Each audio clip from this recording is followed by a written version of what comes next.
I'm Sandra, and I'm just the professional your small business was looking for. But you didn't hire me because you didn't use LinkedIn Jobs. LinkedIn has professionals you can't find anywhere else, including those who aren't actively looking for a new job, but might be open to the perfect role, like me. In a given month, over 70% of LinkedIn users don't visit other leading job sites. So if you're not looking on LinkedIn, you'll miss out on great candidates like Sandra. Start hiring professionals like a professional. Post your free job on linkedin.com/spoken today. Wow. Nice. Yeah. What you're hearing are the sounds of people everywhere putting on Bombas socks, underwear, and T-shirts made from absurdly soft materials that feel like plush clouds. Yeah, that plush. And the best part? For every item you purchase, Bombas donates another to someone facing homelessness. Bombas. Big comfort for everyone. Go to bombas.com/ACAST and use code ACAST for 20% off your first purchase. That's bombas.com/ACAST. Code ACAST. Hey, it's Paige DeSorbo from Giggly Squad. High quality fashion without the price tag. Say hello to Quince. I'm snagging high-end essentials like cozy cashmere sweaters, sleek leather jackets, fine jewelry, and so much more. With Quince being 50 to 80% less than similar brands. And they partner with factories that prioritize safe, ethical, and responsible manufacturing. I love that. Luxury quality within reach. Go to quince.com/style to get free shipping and 365-day returns on your next order. Quince.com/style.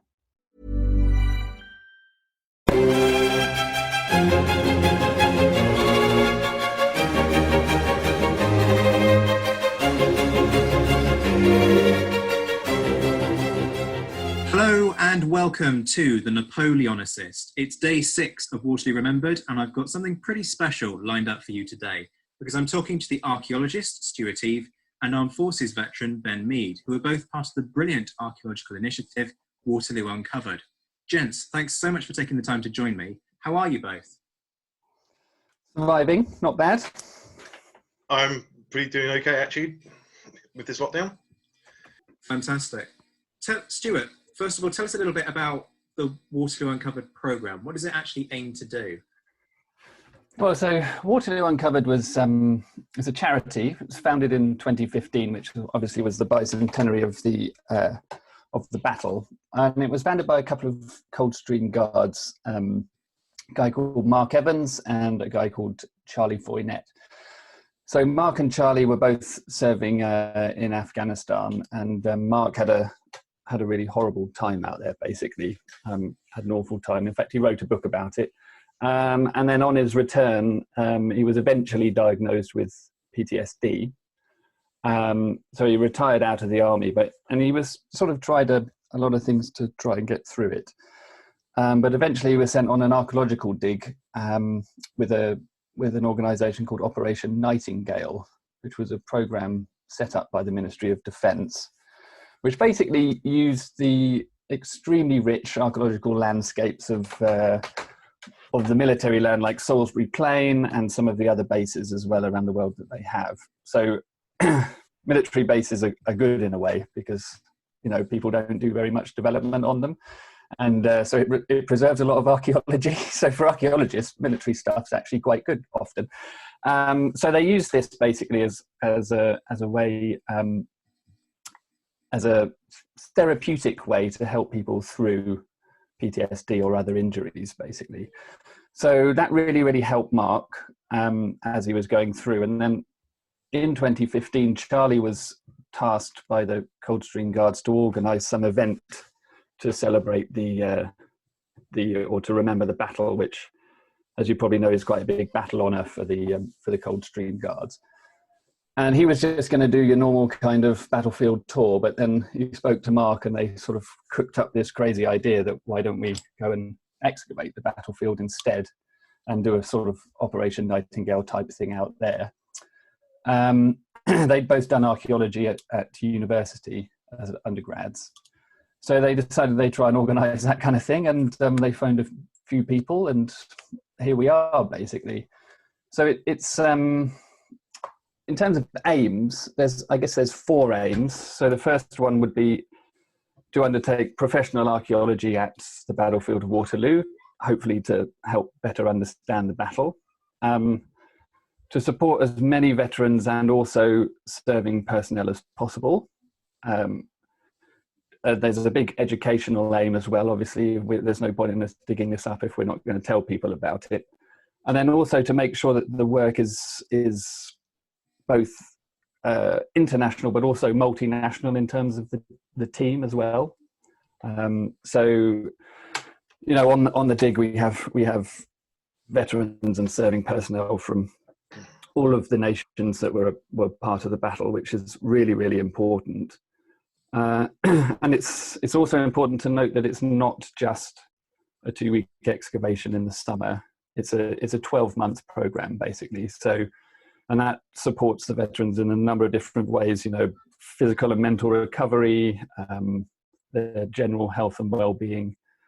Obviously, providing new education as well, learning new skills.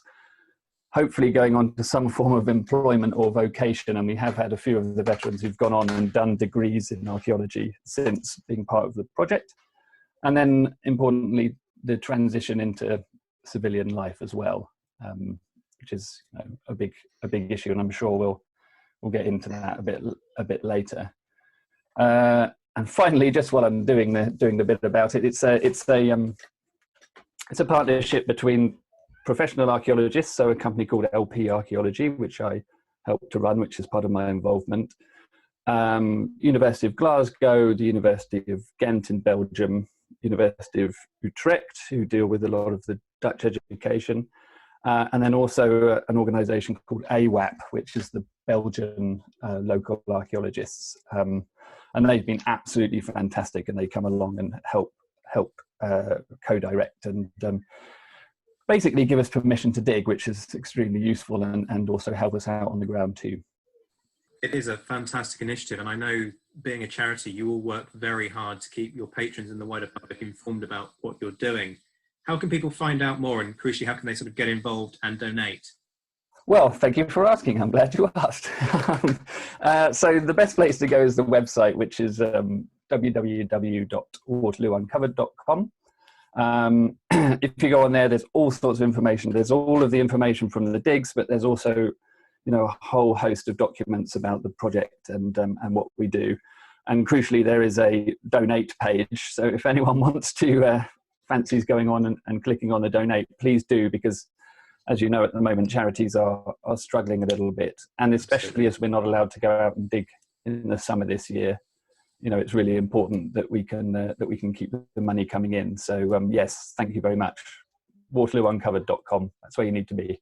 You definitely people need to go and have a look, and if they have got the money, it's a fantastic cause. I really urge people to donate. Stuart, what drew you specifically to the archaeology of Waterloo?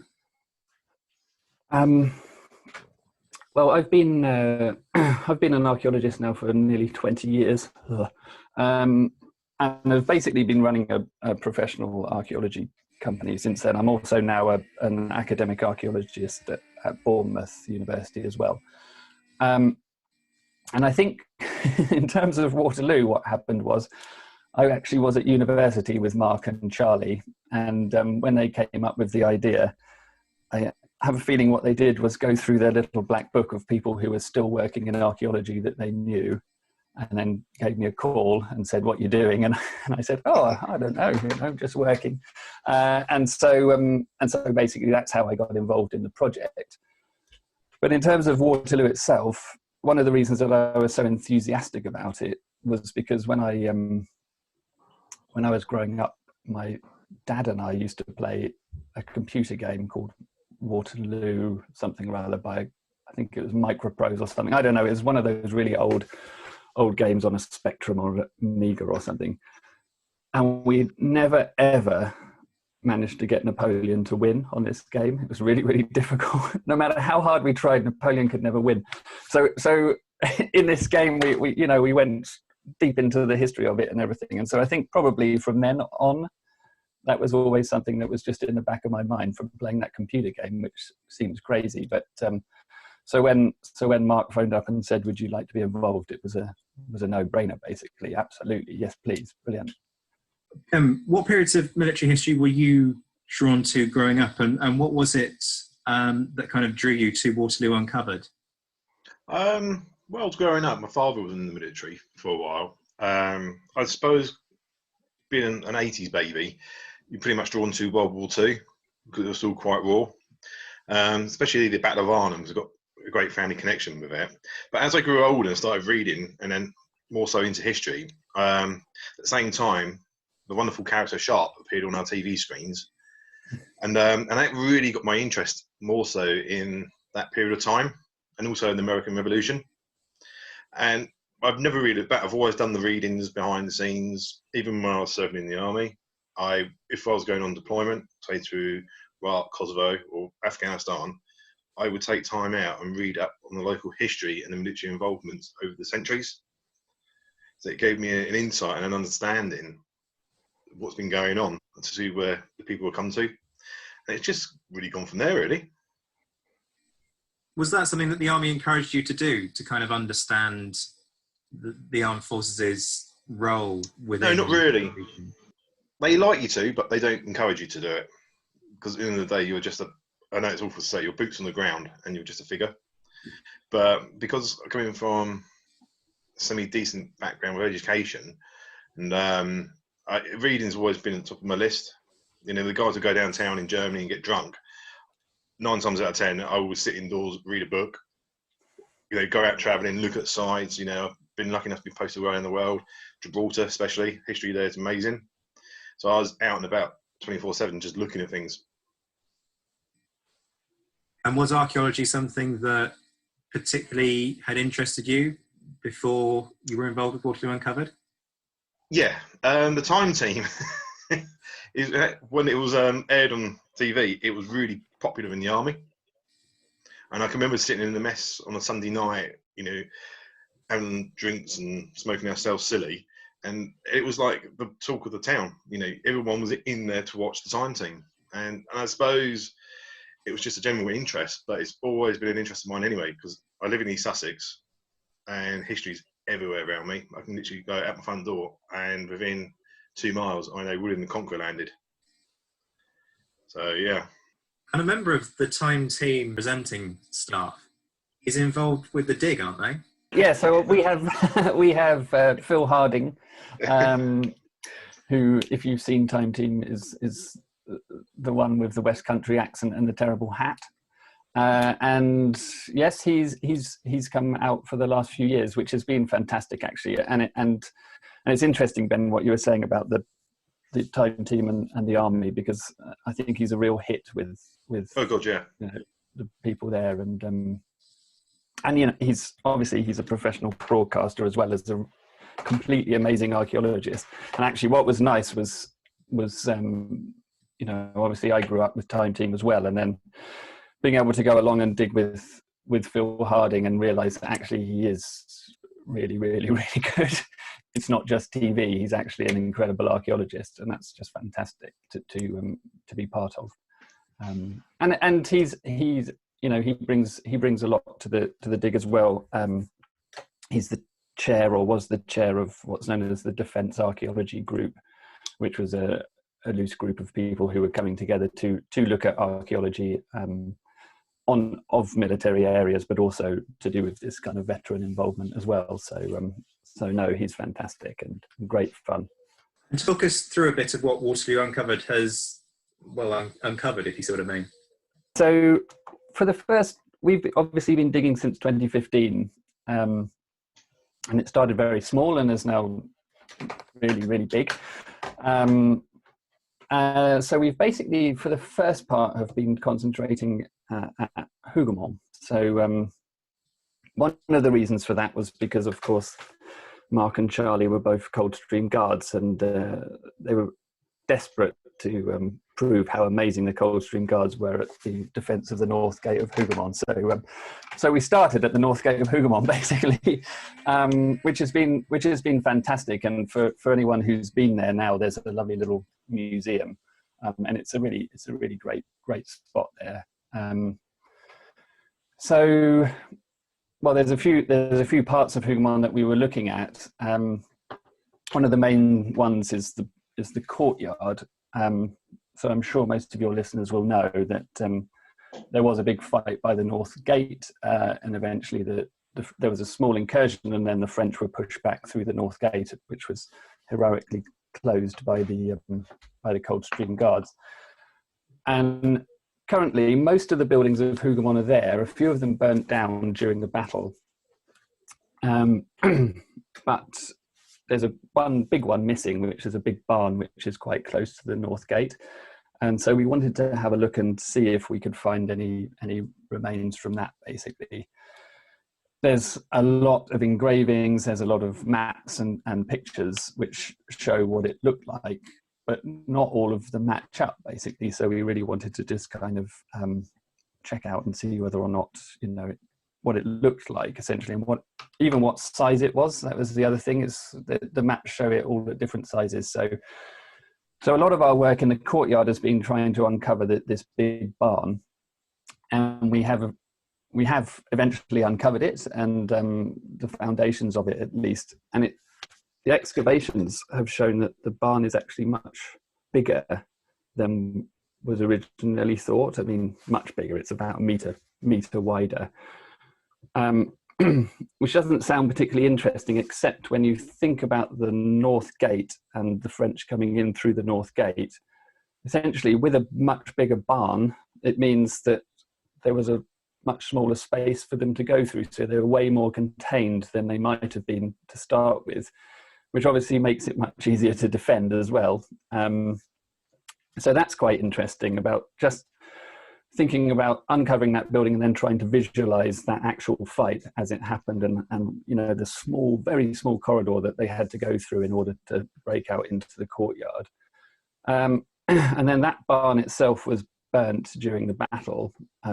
There's a lot of accounts of that, and of course we're digging out the foundations of it, and most of it was cleared out after the battle.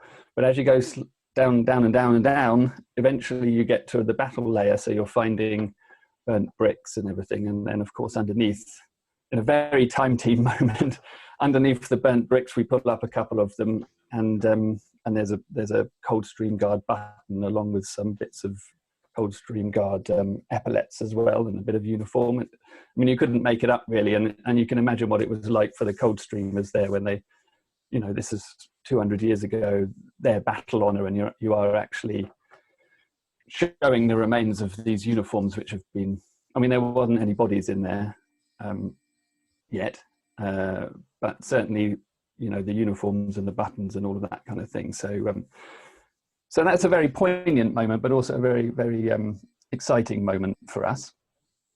And then sticking with Hougoumont again, there's an area along the wall on the south side. So there's a big walled garden, and then there's a hedge, and in between the hedge and the walled garden, there's an area which we've called the killing zone, or it's known as the killing zone. Because basically the French were coming up from the south through a woodland. I'm sorry, it's very difficult to talk about it without a map, but maybe you've seen some maps on our website. So effectively the French are attacking Hougoumont, coming up through a woodland which no longer exists, and then they have to fight through a hedge, and then there's a very small area, a few meters wide, that they have to run across in order to scale the wall of Hougoumont. So we went over there with some metal detectors to try and see if we could find any remains. And there was just a few musket balls, and that was it. And we know that this was an area of really incredible fighting, intense fighting. So we were a bit disappointed, to be honest, because there was only just a couple of remains. And this is an important point, actually. It seems that a lot of those musket balls that should have been there have probably been illegally metal detected in the past. So the battlefield is a protected area by law in Belgium. But obviously people still go along with their metal detectors and pull up artifacts and everything, and as they do in the UK as well. So that has cost a lot of the archaeological record there, I think. But luckily for us, we found out that if we just used a big machine and pulled back a lot of the turf on top and started excavating in spits there, we could find a lot more musket balls. And suddenly, if you pull the surface off. There's hundreds of musket balls in that area. And the nice thing with us for musket balls is you can tell, because of the caliber, the difference between an Allied musket ball and a French musket ball. Allied balls are slightly larger. So you can then, once we've uncovered them all, we can then put all of these different ones on a map and see where the Allied balls are, where the French balls are, and then compare them basically. And as you would expect, most of the French balls are up against the wall and most of the Allied balls are up against the hedge. But the interesting thing about this is that there's also a whole bunch of French musket balls within the garden as well, over the wall. And as far as we know from the historical accounts, at least, there's no evidence of French incursion up that end of the farm complex. So we were like, oh, okay, these balls in the garden are probably just, flown over and have hit the ground or something. But a lot of them are actually impacted. So musket balls made of lead, when they hit something, they squash. So you can tell if they've hit something and they've been going at enough power to actually impact. And a lot of the balls within the garden, the French balls within the garden, were impacted, which suddenly starts suggesting that maybe they did get over the wall, and maybe there was a bit of hand-to-hand combat within the wall, or at least they were on top of the wall and firing down, that kind of thing. There's also some pistol balls as well, which show that there was hand-to-hand, close quarter combat, not just musket firing as well. So that's quite intriguing, and we've been doing a bit of historical research around that as well, just to see if there's more evidence of this possible French incursion in the corner of the garden. So sticking with Hougoumont as well, talking about historical record versus archaeology, because as we know, Zach, history is obviously just a sub-discipline of archaeology anyway, so Wow. We haven't got time to get into that.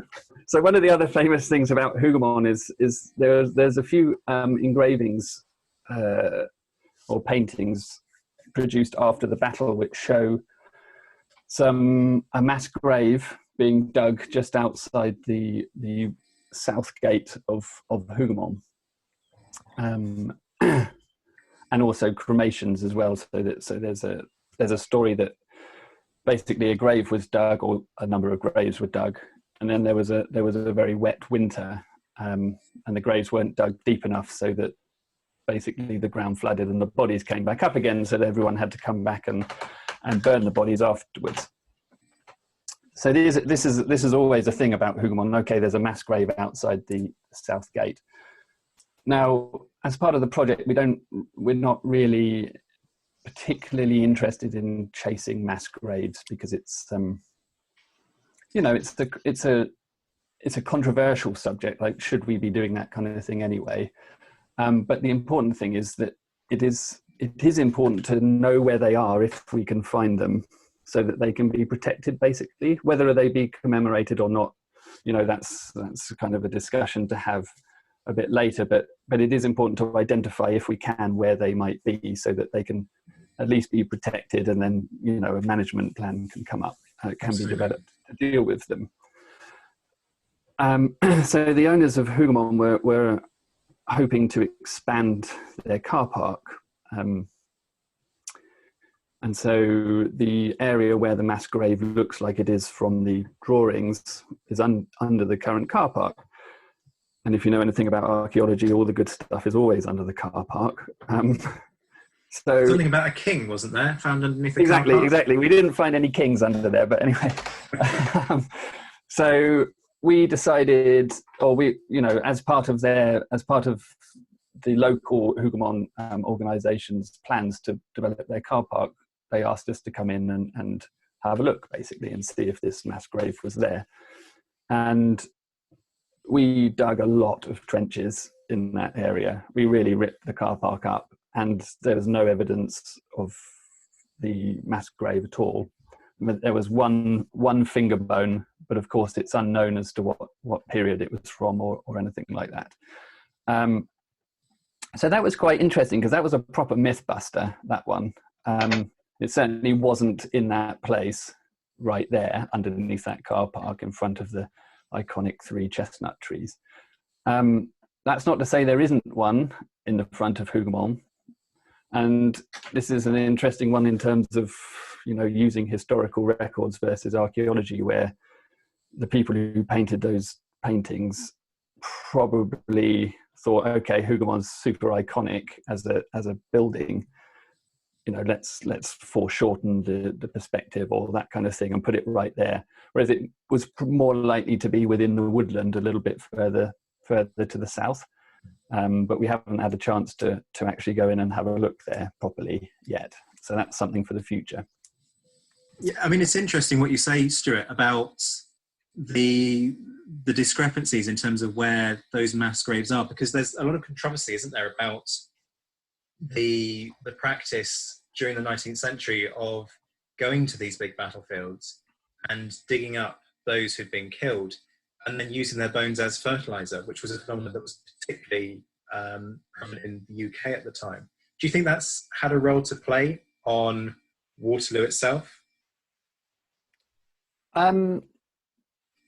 Yes, it's difficult to say at this stage. I mean, in terms of human remains, people have found human remains there, for a long time. And farmers, having spoken to some of the farmers and everything, they will often say, "Oh yeah, I remember, the bones that so and so found in his field last year or whatever." Or, my granddad used to dig up bones from this particular place. So there are definitely remains there. Now, in terms of the fertilizer thing, this is a fantastic story, and we are doing some research. In fact, my co-director Tony Pollard up at Glasgow is doing a lot of work on that at the moment. I haven't quite had access to his results yet, but hopefully in the next few months he'll come out with something, because there's some very interesting things about this idea with the fertilizer, and as we know, it happened on all of the European battlefields. Even if a mass grave had been emptied, there would still be archaeological evidence of that, even if there aren't any bones left. And in fact, we've just, as part of a joint project with the University of Bournemouth, we've just interviewed for a new PhD student to do some geophysics on the battlefield. So that's using, going back to Time Team again, they obviously always call it geophys, but essentially it's using equipment to measure electrical resistance of the soil and also the magnetic susceptibility of the soil as well, which basically can show you lots of different things, but they do include areas where soil has been disturbed in the past or areas of burning as well. So we're quite hopeful that we will be able to test some of these theories about places where mass graves have been reported in the accounts, and we can run this geophysics over the top of them and see if we can find any evidence for it. But yeah, it's a really interesting one, and I suspect that there probably is quite a lot of truth in that, actually. The taking out of the bones and grinding them up for fertilizer. It sounds wholly gruesome to our modern ears, but I think it's relatively common practice back then. And Ben, a lot of what Stuart's talked about is quite kind of technical in some senses, in the sense that you need to know what you're doing from an archaeological perspective to not disturb things in an inappropriate way, because the locations within which items are found is quite significant, isn't it? So what kind of training do you get before you guys go out there? You get hands-on when you get there. When I went out in 2018, I was literally, I wouldn't say thrown into the deep end, I was given and put into a team, and the knowledge and the experience you're shown and given, and they won't let you do anything if they don't think you're capable of doing it straight off. Also, behind that, well, a lot of stuff Stuart was saying is that's when my military training comes into focus, because working in intelligence and stuff, you look at it from a military point of view, and you got to look at it as from more of a tactical side. you know. And it was like Tony said in the past, Tony Pillard said, he said, you know, it's great him going out there, you know, he knows all the knowledge, but having a soldier with him, talking about my own experience, you know, I was involved in one of the biggest tank battles since the Second World War out in Iraq in 2003, served in Kosovo, done all kinds of strange stuff out there, to Afghanistan. So, you know, you've got a whole environment, but tactics of battles never really changed much. You know, you're still going to have your outflanks, right flanks, all kinds of stuff. And like the Coldstreamers at Hugo, they were there to defend, and they defended. And it was, to me, that's like being on a compound in Afghanistan. You know, you're doing the same job in a way, trying to keep the Taliban out. If they're trying to get in, you know, the Siege of Bastion was a classic example of that. The RAF regiment, you know, they had to literally stand the ground and fight them for that period of time.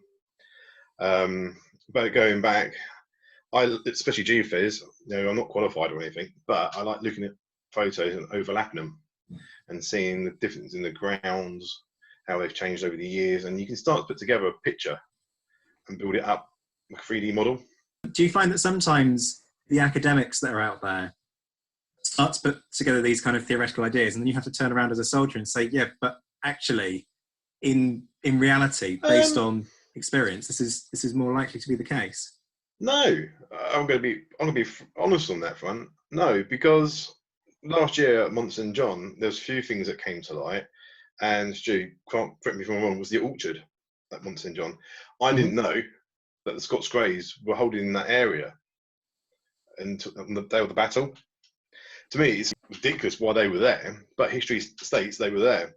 And for somebody who was attached to the Royal Scots Dragoon Guards in 2003, I said, out in Iraq, to me it was like the greatest day of my life being in that orchard, knowing that the Scots Greys were there because it's the same regiment. But also, you don't really put two and two together, because everyone thinks the battlefield of Waterloo was a massive front, like the Western Front. It's not. It's actually quite a small battle front itself. Yeah. And a lot of stuff, like guys come up with, who are the academic guys, and they ask you a question, and 9 times out of 10, you work together and say, no, okay, this could happen, done it this way. Yep, that's how I would have done it as a technical person. So history's history on that front. And what's your experience been of the programme overall? Have there been sort of any standout moments for you? All of it, if I'm honest. I went out there with a very open mind in 2018, not having an inkling what I was expecting. I've been away skiing with the armed forces. I know it sounds really bizarre to say in July you go skiing, but I've been doing some training in Germany because I ski for the armed forces. And I got there, I was very tired. My brain was just on another planet with my PTSD. And from the minute I got there, I've not looked back since, because it's just one fantastic project. And what's the team spirit like on the digs? Oh, I love it. It's like being back in the military, but at the same time, you've got a mixture of civilian and military, and everyone understands each other. What I like is the fact that if I'm having a bad day with my PTSD, I can go off and find a corner and go to sleep, and people will leave you alone. You know, they won't ask me silly questions like I get asked quite a lot, or have been asked quite a lot in the past. How many people have you shot? You know, and they're like, really? Come on. You know, but that's the civilians' way of thinking. You know, my normal response is, I won't tell you, but why start now? You know, and they soon back off pretty quick. But it's just a real nice, you've got a real nice mixture. Everyone understands each other. And if I'm honest, if I could have a unit in the military, it would be Waterloo Uncovered as one whole unit, because they work so fantastically together. Well, that's quite an accolade, isn't it? Stuart, what's been the stand-up moment for you so far? I don't want to say all of it because Ben just said all of it, but actually I think that the big thing is for us is you know, it's a 2-week excavation in the summer. I mean, I work on a lot of it throughout the year, but there's this 2-week excavation for the summer, and it's really a time to just go away and do something very, very different from what we've been doing before. And for me to mix with people, you know, from all walks of life that I wouldn't necessarily mix with or wouldn't be able to, or whatever. Like it's people from everywhere, including lots of different nationalities and everything. And I think, as Ben says, once that all comes together, there was a worry at the start that it was going to be a mixing pot that wasn't going to work properly. But actually, it really does just gel together really, really well. And it's been fantastic for me with the, as Ben was saying, about the bringing the military knowledge to the archaeological knowledge. So I'm a pure archaeologist. I'm not a historian. We have Tony Pollard on board to do the history side of that. And so normally I deal with prehistory, where you don't have any historical record at all. So for me, coming along here and having this vast wealth of historical knowledge as well as the archaeology, but then this extremely practical, soldiers' knowledge or military knowledge as well, pulling all of those together just means that we have this amazing kind of fusion of everything, which is just fantastic. And I think that's the standout moment. It's this fusion of all of these different, I guess you call it interdisciplinary or whatever, multidisciplinary things coming together, and hopefully producing a really interesting result that can change the way people see the battle, even if it's only a tiny bit of the battle. Wellington still won, I guess. The big news that I think it made headlines last year, didn't it, was the discovery of amputated limbs at the Allied Field Hospital, which was set up at Mont Saint-Jean Farm. What was the mood like within the team when that discovery was made? In some ways, it was quite exciting, because you start, especially from a veteran's point of view, because you're like, wow, okay, this is really starting to come to life now as a project for us in our eyes. Also, at the same time, when somebody who's been in war, somebody's like, oh, I just found an arm, you're like, okay.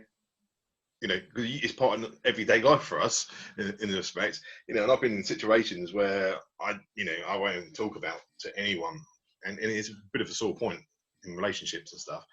But, that in itself, I think that was a massive game changer for everyone, because it really opened up everyone's eyes. And more so to the fact, I think reality really kicked in on that as well. Up until that point, everyone had been expecting to find things, like musket balls and cannonballs and stuff. But since you start put missing limbs into it, it really, because it makes it more personal, I suppose, in that way. You agree on that, Stu? Yeah, I think that so it's personal, but also impersonal. And I think that was what I found relatively surprising about this. So, obviously I've excavated skeletons before, and you get used to it, but the thing with the limbs here, we're excavating around the area of the Allied Field Hospital. So, it was expected we were going to find these things. But we actually found them in a ditch which was dug along the side of the road, which ran past the farm. So it wasn't in a special pit that was, it wasn't like someone went out and said, okay, bury these limbs or legs and arms or whatever. Basically, somebody loaded them on the back of a cart, rolled them out the back of the farm, just dumped them in the nearby roadside ditch, the drainage ditch, and then probably didn't bother covering them over, and eventually they got covered over. And I think it's that aspect of it which made me really realize that, well, as Ben was just saying, these limbs, they're effectively just rubbish at that point. They've been lopped off. They're lopping off hundreds of limbs in that place. And where do you put them all? Oh, you just dump them out the back and not worry about it. It's so that impersonal nature of it, mixed with the personal nature of, we have guys on the project who have amputated limbs, who've lost limbs in war. So mixing those two together was quite heady, really, quite interesting. And obviously the bones themselves, you can see the cut marks and everything. They're quite clearly amputated and everything. So from an osteological point of view, that's interesting stuff as well, from a technical side too. And in terms of the osteoarchaeology of it, the common perception is, if you break a limb during this period, your only real option is to amputate. Was that kind of borne out by what you found archaeologically, or did it seem like there were other reasons why these limbs might have been amputated, such as wounds to the tissue itself? It's difficult to tell. I mean, we found currently the bones are still in Belgium, and they're being looked at by the national Belgian osteologists, basically the archaeological or forensic archaeologists from Belgium. So we haven't had the final report yet on all of the technicalities of that. But no, I mean, a couple of them had musket balls embedded in the knee, kind of thing. So, and then they were cut off just above that, basically. So it's difficult to tell because obviously you only have the bones and not the tissue itself. But most of them were broken underneath where the cut was. So one presumes they were locked off because of the damage, basically. Ben, how's your involvement in the programme changed how you think about Waterloo, or hasn't it changed it actually? God. My involvement in the programme now is I've gone from being a participant to being on the staff, but my overall view of the battle now is a lot different, because when I was growing up, Battle of Waterloo to me was just Wellington, Napoleon, British and the French. You'd not really talk about the Prussians, the Dutch, and everything else. But when first time I went to Waterloo and saw the Lion Mound, I thought it was there because the British put it there because it was a lion. Straight away you think Trafalgar Square. Yeah. No, actually, no, it wasn't put there. It was put there by the Dutch, and you're like, that's just killed my, a bit of my knowledge. So in a way, it was not putting it out there. To me, now I look at it was like the 1815 NATO war against the French. Well, modern day kind of things that make sense. Yeah, you've got all the nations are coming together to fight off Napoleon. Absolutely, and that's something that we've been talking about with a lot of people who've come on about how this is really a pan-European battle. It is an allied coalition that fights Napoleon, and that point is generally lost in how people remember the conflict. Oh, massively. When I was in Bosnia and Kosovo in 2006, if I was in Bosnia, I was under EU force, European force, which no one knows about, and which is kind of like the same sort of thing for 1815. I'm working alongside the French Foreign Legion, the Spanish Army, the Italians, all kinds of European nations. But when I went into Kosovo, I was working under KFOR, which was a totally different way of warfare. Same continent, but wars of engagement were totally different. And out there, I was working with the Americans more so, not so much the French or the Italians. But what I like about the whole idea of also Uncovered is when I'm out there in Belgium, I can sit there in the evening and speak to the Dutch about it. And they tell me stuff. It's not even been recorded. And you're like, oh, wow, okay. So it really does make a big eye-opener. There's been a lot of interest on social media about kind of the myth-busting of the battle. And that's one of the things that this whole kind of sequence of interviews is trying to sort of deal with. And Ben, you've already kind of touched on this, but what do you think is the biggest flaw or the most unhelpful myth that we have about the battle? Yeah, as I said earlier, my look on it is, one, the myth is everyone just thinks it's Napoleon and Wellington, when in fact there's a whole coalition going on. If I had £1 for every time actually somebody asked me with Richard Sharp was at Battle of Waterloo, it grinds with me a little bit, even though it's fictional and some of it, but it's like, oh my God, really? But yeah, no. It's like anything. It's like any war situation you go into. There's always going to be myths. I could speak for hours about different battles on this because I've worked in film and TV, and it's about getting the facts right and people to understand them. But what people take away from that is where your myths come from.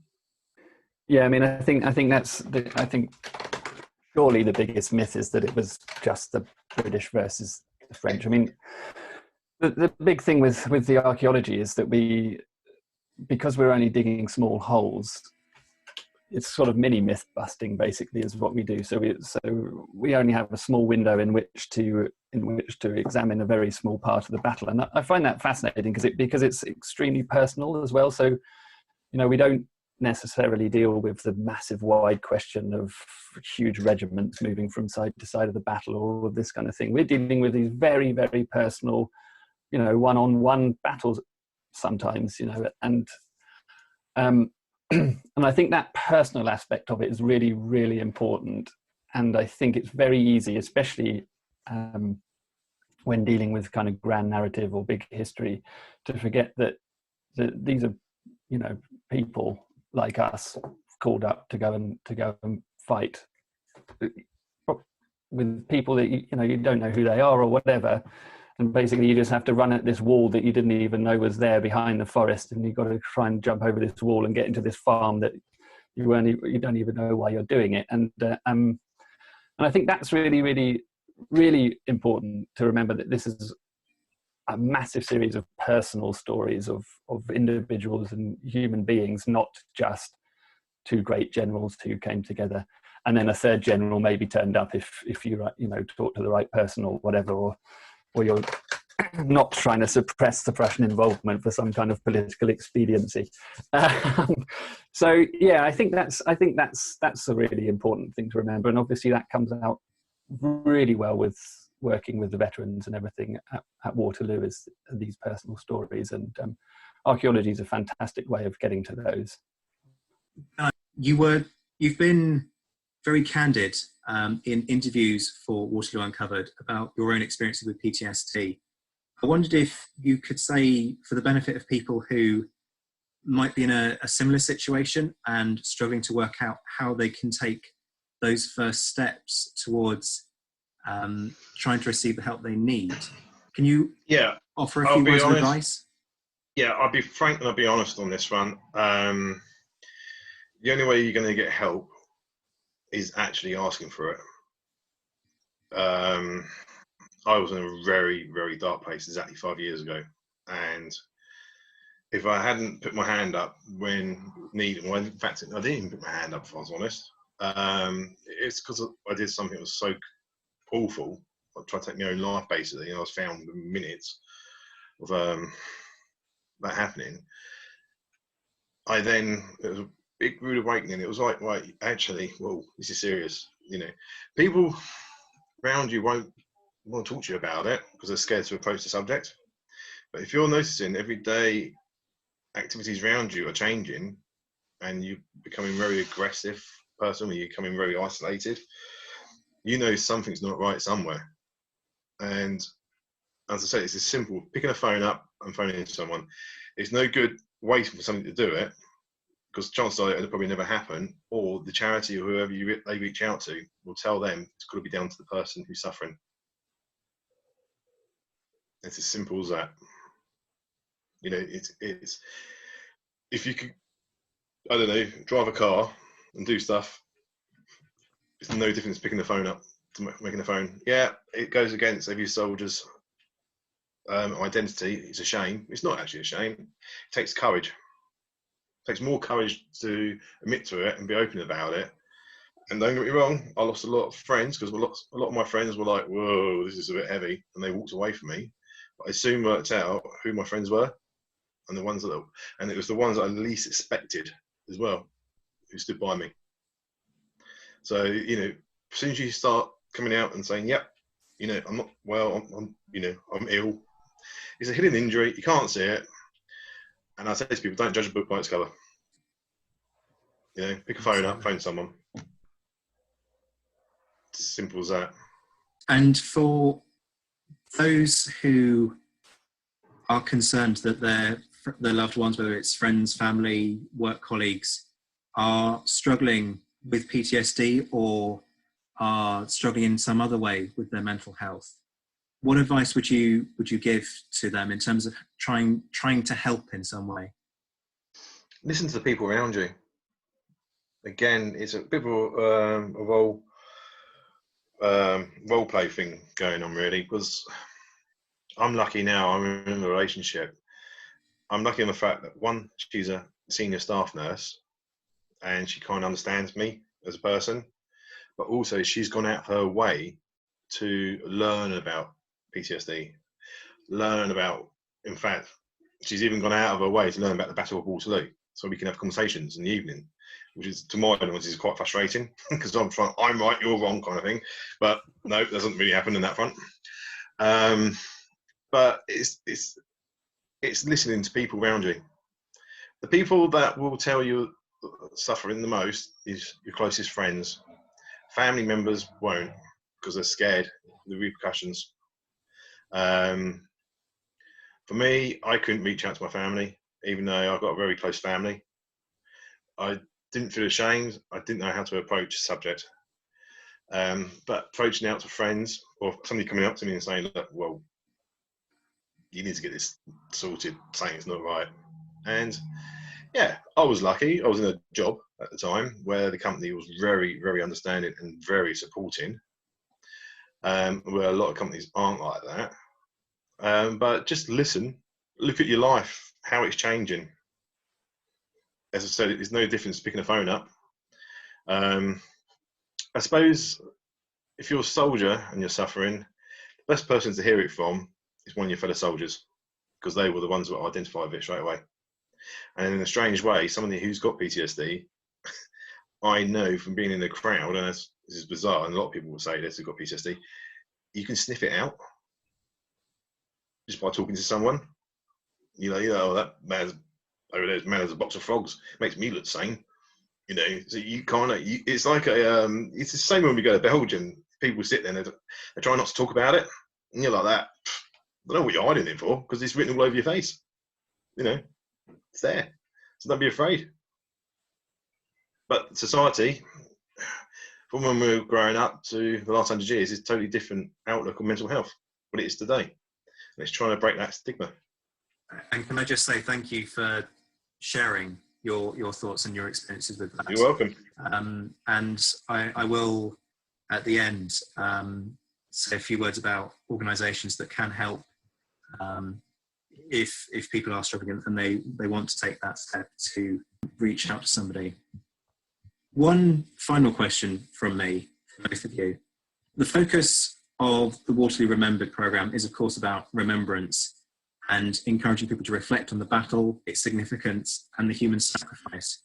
What does Waterloo mean to both of you? It means a lot to me. To me, in a personal note, having come home, and it's given me my identity back in a way that now I do a job where I work doing research for history in museums, from which I then, in my own time, I've gone away and researched my own family military history, found out all kinds of things, like to winners of the military medal in the family, to actually finding out I had a relative who fought at the Battle of Waterloo, which no one knew. So for me, it's on a personal note, it's great. But at the same time, it just opens your eyes up to everything. I think for me, it's, I mean, it's sort of leading on from what Ben was saying earlier, actually, you know, about this sacrifice and about the kind of human cost of the thing. And so previously to being involved with Waterloo Uncovered, I haven't worked on any battlefields or anything, and that's not, you know, that's just not something that I've been particularly interested in, or even, you know, involved in or interested in. But coming on the Waterloo Uncovered projects and then working with the soldiers and the veterans and the armed personnel there, it's really surprised me how badly people get treated by the army when they leave, or by the armed forces when they leave. I probably shouldn't say that out loud, but I agree with you. A lot of the people who've come have essentially been abandoned once they've either come to the end of their usefulness for the army because they're injured or whatever, or they've, you know, left for other reasons and are suddenly just sort of set loose. And I found that amazing and very, very surprising that there isn't more support within the armed forces for people who are injured or who are suffering from, you know, mental health. There is support and it's coming around, but, you know, it's not.